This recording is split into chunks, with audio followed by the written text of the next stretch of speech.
How much does your disability pay you per month? My grandfather asked the question casually over Sunday dinner, passing the potatoes. I froze, fork halfway to my mouth. What disability? The table went quiet. My grandmother set down her glass. My parents, sitting across from me, suddenly found their plates fascinating. Grandpa's eyebrows rose. Your monthly SSI payment. The one that's been deposited into the family account for the last 8 years. I'm Emily Martinez. I'm 26 years old. When I was 16, I was diagnosed with a severe chronic illness that qualifies for disability benefits. I'd had surgery, months of treatment, ongoing medical management. I remembered my parents handling all the paperwork, telling me not to worry about the financial details. We'll take care of everything, my mother had said. Just focus on getting better. I got better. Not completely, my condition is lifelong, but I learned to manage it. I graduated high school, went to community college, got a job as a library assistant. I lived with 2 roommates in a small apartment across town,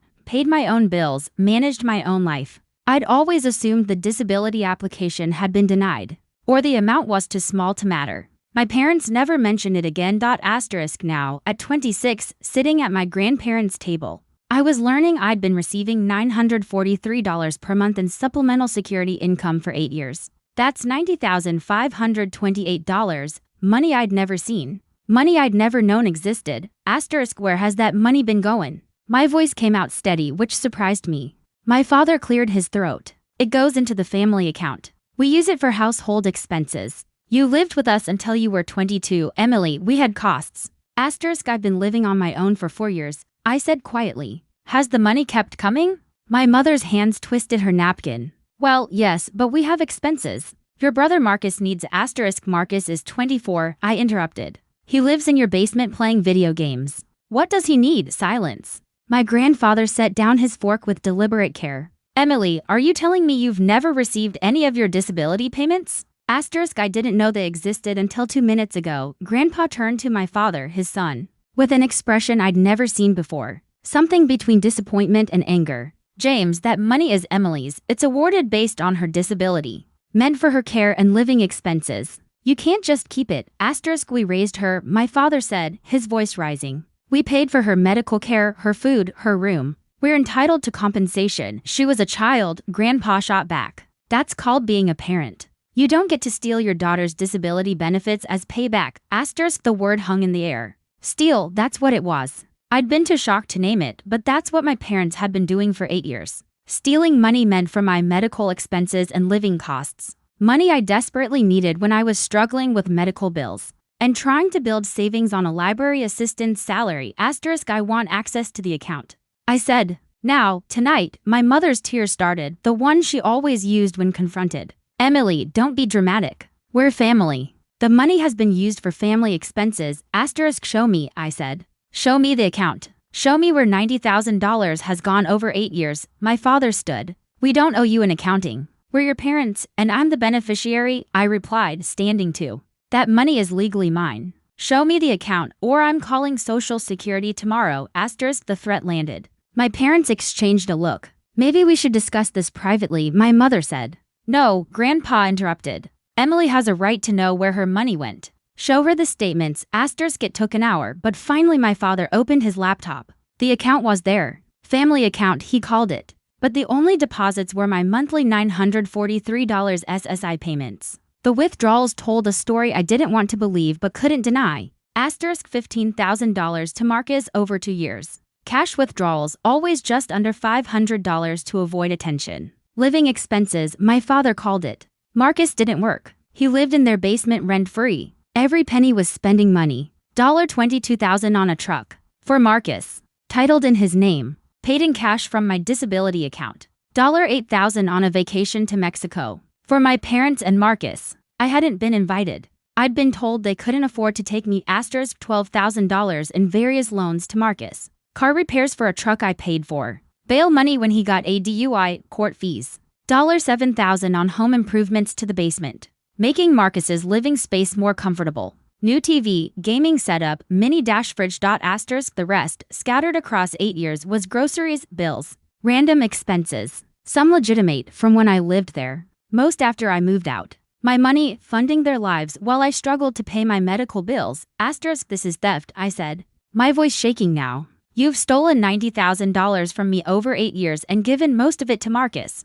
My mother was crying harder. We raised you both. We did our best. You stole from your disabled daughter to fund your adult son's video game lifestyle, I said. That's not doing your best. That's theft. I looked at my grandfather. I need a lawyer, he nodded. I'll make some calls tomorrow. I drove home in shock, hands gripping the wheel too tight. My roommate Maya found me sitting in the dark living room at midnight. You okay? I told her everything. She listened in stunned silence. Then, you're calling Social Security first thing tomorrow, right? And the police?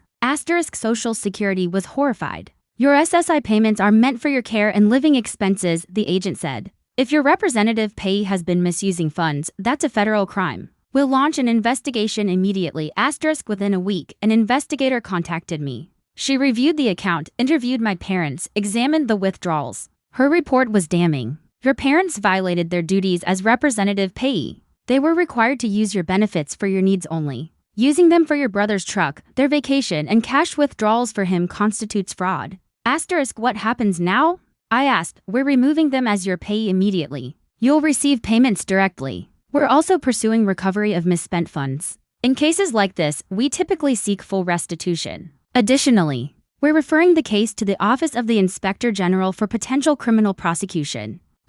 Criminal prosecution. My parents could face charges. Maya thought I should push for it. They stole from you for 8 years. They deserve consequences, but they were my parents. That had to mean something, right? I called the attorney my grandfather had recommended. Thomas Brennan, a patient man in his 60s who specialized in disability and elder law. He reviewed everything and shook his head. This is clear-cut fraud. Your parents will be required to repay every penny misused. The question is whether you want to pursue criminal charges separately.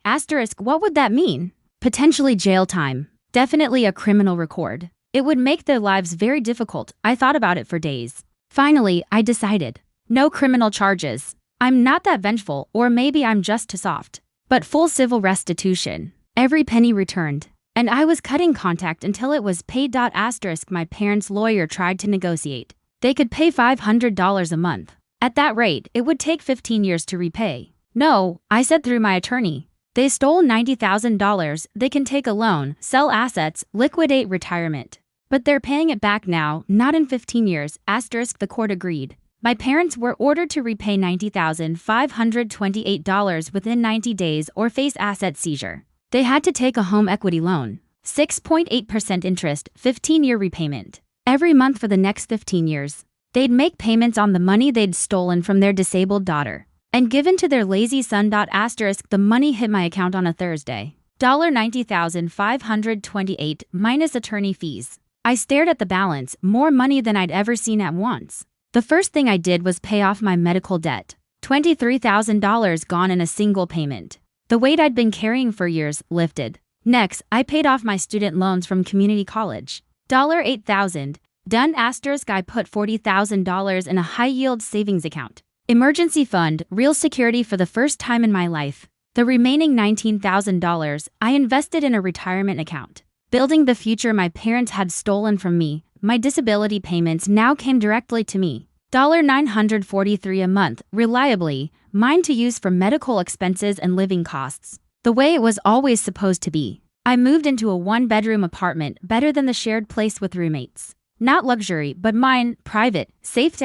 My parents sent one email, 3 months later. We hope you're happy. We're drowning in debt because of your selfishness. Marcus had to move out because we can't afford to support him anymore. You've destroyed this family. I read it twice. Then I replied, you destroyed this family when you stole from your disabled daughter. For 8 years. Marcus is 24, he should have moved out years ago. You're not drowning because of me. You're facing consequences because of you. Don't contact me again. I blocked their emails, their numbers, their social media. Cut them off completely. Marcus tried to reach out once. A Facebook message, thanks a lot. Because of you, I lost my home and my truck, the truck I'd unknowingly paid for. The home that was never his, just a basement he'd freeloaded in. I replied once, you lost nothing that was ever yours. Everything you had was stolen from me. Get a job. Then I blocked him too. Maya asked if I felt guilty. I thought about it honestly. No, I said. I feel free.